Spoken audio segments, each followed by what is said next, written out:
secara manual, tapi menggunakan software Microsoft. Begitu software Microsoft itu ada, dijalankan, kalian lebih paham nanti atau mengerti, tapi dia harus belajar. Dan tidak rumit kalau kita mau.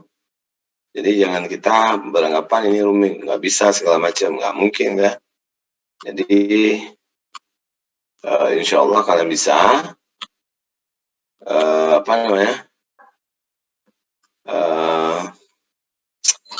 Matematika punya waktu masih tuh belajar tentang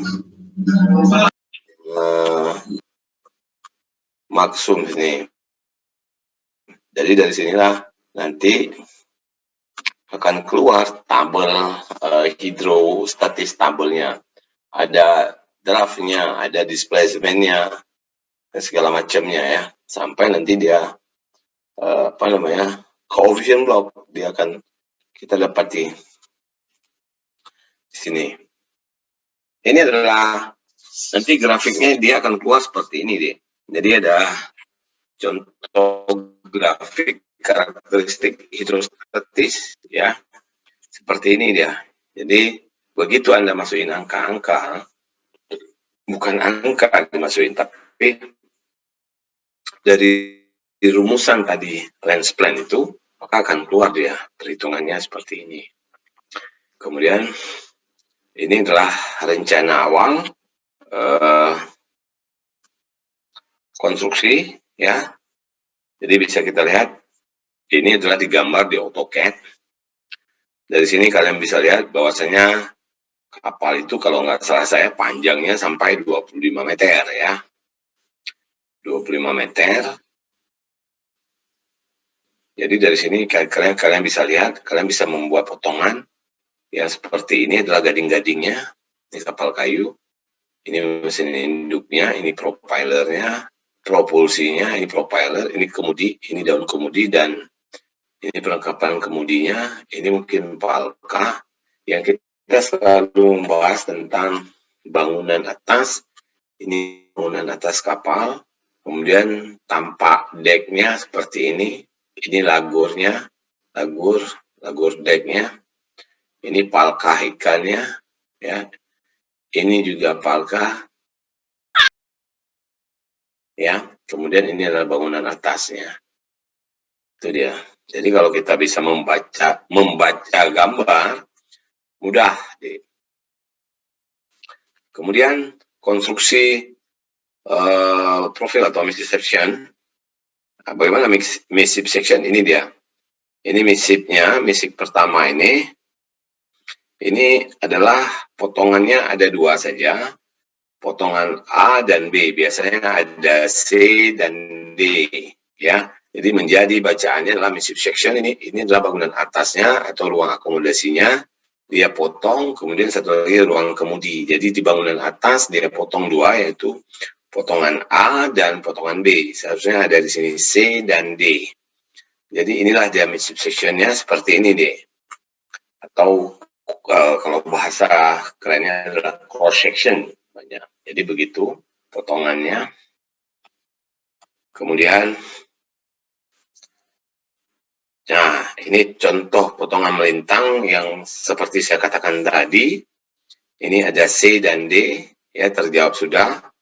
Ini adalah di palka, potongan C-nya dan potongan D-nya adalah di depan ya. Ini dia missile section-nya. Jadi kita bisa melihat sendiri bagaimana cross section-nya atau missile section-nya itu bisa dibagi. Kemudian prediksi kecepatan. Dua metode pendekatan bisa digunakan untuk memprediksi tahanan sebuah lambung kapal adalah dengan pengujian model lambung kapal pada kolam uji atau tarik twin tank. Makanya yang saya katakan semalam, uji kapal itu semuanya ada di lab perkapalan ITS. Dia punya alat-alat seperti itu. Ini tidak bisa kita ambil, tidak bisa dijalankan karena ini di PDF. Kemudian dengan menggunakan pendekatan perhitungan secara algoritma. Jadi ada dua sistem pengujiannya, yaitu uji tarik di kolam dan secara perhitungan algoritma secara manual. Kemudian algoritma yang bisa digunakan memprediksi hambatan kapal ada 5 di sini, tapi yang sering dipakai itu adalah Holtrop. Holtrop ya, yang nomor 4, metode algoritma ini berguna untuk memprediksi tahanan kapal jenis tanker, general cargo, kapal ikan, tugboat, kapal kontainer, dan frigates. Jadi kalau kita biasanya menggunakan metode Holtrop, itu dia lebih mudah. Karena juga termasuk ada kapal ikan ya. Kemudian lebih familiar dia. Ini tidak bisa kita buka ya. Kita lanjut.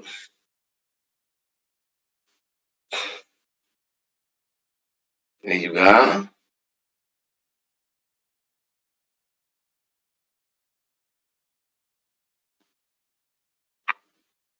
Ini dia. Ini ada tabel ya, yaitu tahanan kapal terhadap kekuatan ya. Seperti saya katakan, tabel kecepatan terhadap tahanan efektif kapal EHP itu kita menggunakan Holtrop. Kalau speednya 3,3 horsepower,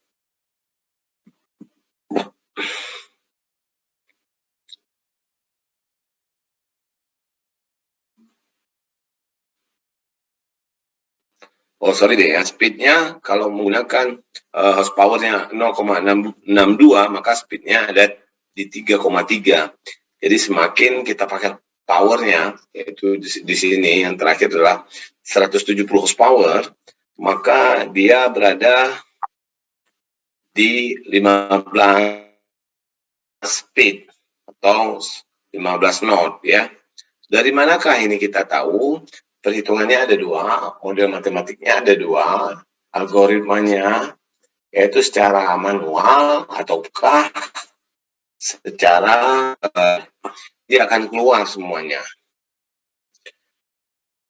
Di dalam software itu sudah ada, tinggal kita keluarkan.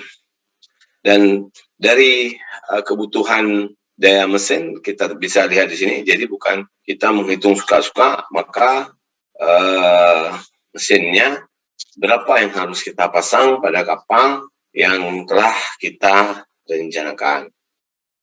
Ini dia. Ini adalah grafik kecepatan. Grafik kecepatannya.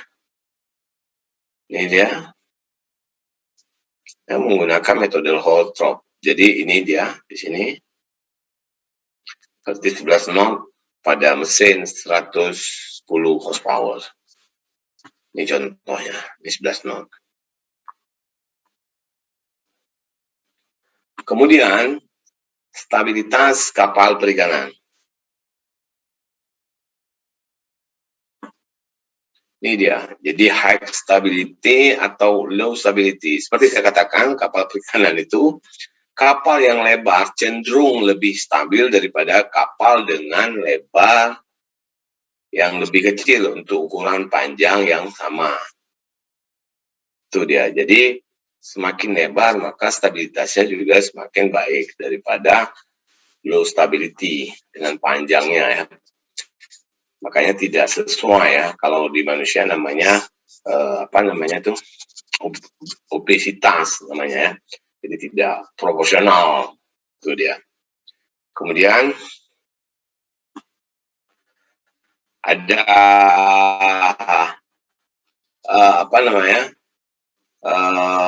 freeboard ya, yang dikatakan ini dia, kapal dengan lebar yang sama namun mempunyai freeboard lebih besar cenderung mempunyai stabilitas yang baik.